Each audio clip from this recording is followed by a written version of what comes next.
नमस्कार मित्रांनो, आज दिनांक 2/11/2025 तुरीचा जवळजवळ बहाराचा काळ सुरू झालेला आहे आणि त्याच्यामध्ये फवारणी आपण फवारताना इमामेक्टिन एखादे बुरशीनाशक फवारू शकता. जवळजवळ 15 दिवसापासून वातावरण पूर्ण खराब आहे, ढगाळ वातावरण आहे, त्यामुळे अळीचा प्रादुर्भाव तुरीवरती जास्त आहे. त्यामुळे साधारण औषधं काही आता काम करत नाही आहे. आता तुम्ही वापरू शकता इमामेक्टिन, कोराझन, सुप्रीम, कोणतेही कीटक अळीनाशक घ्या आणि त्यामुळे अळीचा नाश होणार आहे.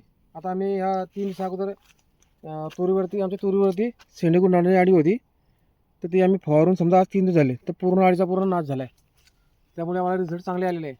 त्यामध्ये आम्ही 13-40-13 इमामेक्टिन, एक बुरशीनाशक घेतलं होतं, M45, साधारण जास्त पैसे नाही खर्च केले, आणि एक स्टिकर घेतलं होतं.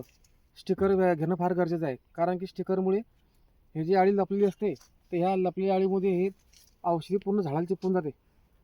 त्यामुळे अळी कुडी लपलेली असली तर ती औषधी अळीपर्यंत पोहोचण्यास मदत होते. त्यामुळे स्टिकर जवळजवळ सर्वांनीच घ्यायला हवं.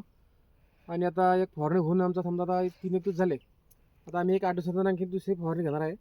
त्याच्यामध्ये एक अळीनाशक आणि एक निओ पोटॅश. त्याच्यामुळे आता येणारा समजा जो माल तयार होणार आहे एखादा 20-25 दिवसामध्ये, तो माल होताना त्याचं पोषण होईल.